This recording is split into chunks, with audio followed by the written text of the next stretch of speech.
Time's running out for TikTok as a House committee advances legislation that would require the app to divest from its Chinese ownership or face an all-out ban here in the U.S. Move comes as lawmakers have warned of national security concerns, accusing the platform of spreading misinformation if the bill passes, and it is bipartisan right now. ByteDance, that's TikTok's parent company, would have 6 months to divest from TikTok. Access to 170 million American users makes it a valuable propaganda tool. This foreign interference and manipulation is not welcome here. The White House says it supports the legislation, indicating President Biden would also sign it. TikTok also facing scrutiny here in Kansas. Attorney General Chris Kobach filing a lawsuit against the app for allegedly failing to inform minors of how addictive it can be. Roman Campa has those details.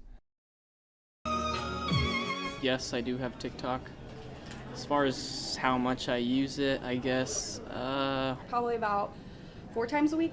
Every day, like every hour.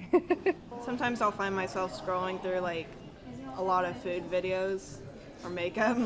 Whether it's makeup tutorials or funny dog videos, TikTok can keep people watching for long periods of time. It's hard to get off of it. I think that there's a lot of videos that are funny or entertaining. I've caught myself going through, maybe staying on there 30 minutes scrolling through TikToks, you know. That's why Kansas Attorney General Chris Kobach is fighting against the social media platform. Kobach filed a consumer protection lawsuit against TikTok in an effort to protect the mental health of Kansas youth. I think it can be a path to basically make the mental illness worse, depending on what you're watching. In a statement, Kobach says the app has used coercive algorithms that spike dopamine, keep kids on the app as long as possible, and facilitate downward mental health spirals.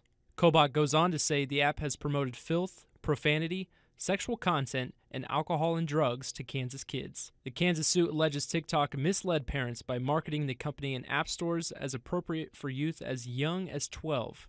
The suit requested the court award civil penalties of $10,000 per violation or $20,000 per instance in special circumstances, and require TikTok to pay the state's investigative and attorney costs.